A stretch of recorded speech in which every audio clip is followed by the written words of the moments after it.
If you are planning to buy an Intel Arc GPU or already own an A series or B series card and feel like you are not getting maximum performance, this is for you. Unlike Nvidia or AMD cards, Intel Arc is not purely plug and play. If your system settings are not configured properly, you could easily leave a massive chunk of your frame rates on the table. First, make sure your drivers are up to date. Go to Intel's official driver download page, find the section for the latest Game On Intel Arc graphics driver, download the installer, and complete a fresh installation. Now for the most critical part, Resizable bar. Open the Intel graphics software and check the home dashboard. You need to see Resizable bar marked as enabled. Without Resizable bar, Intel Arc cards suffer from severe stuttering and major performance drops. For this feature to work, your operating system must be installed in UEFI mode. If your Windows installation is running in legacy CSM mode, Resizable BAR cannot function. You will need to make sure CSM is turned off in your BIOS and both above 4G. Decoding and Resizable BAR support are enabled.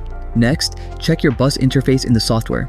Ideally, you want to see PCIe 4.0. While older PCIe 3.0 motherboards can support Resizable BAR through a BIOS update, PCIe 4.0 provides the full bandwidth these cards need to avoid hardware bottlenecks. Finally, ensure your CPU and RAM are not holding the card back. Open CPU-Z and check your core speeds to make sure your processor is boosting properly under load.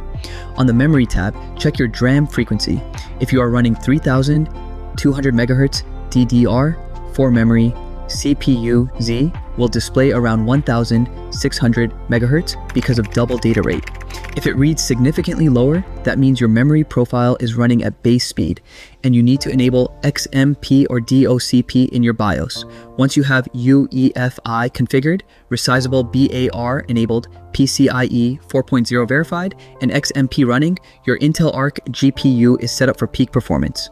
In the next video, we will look at CPU boost configurations like PBO. If this helped you out, drop a like, share the video, and leave any questions in the comments below.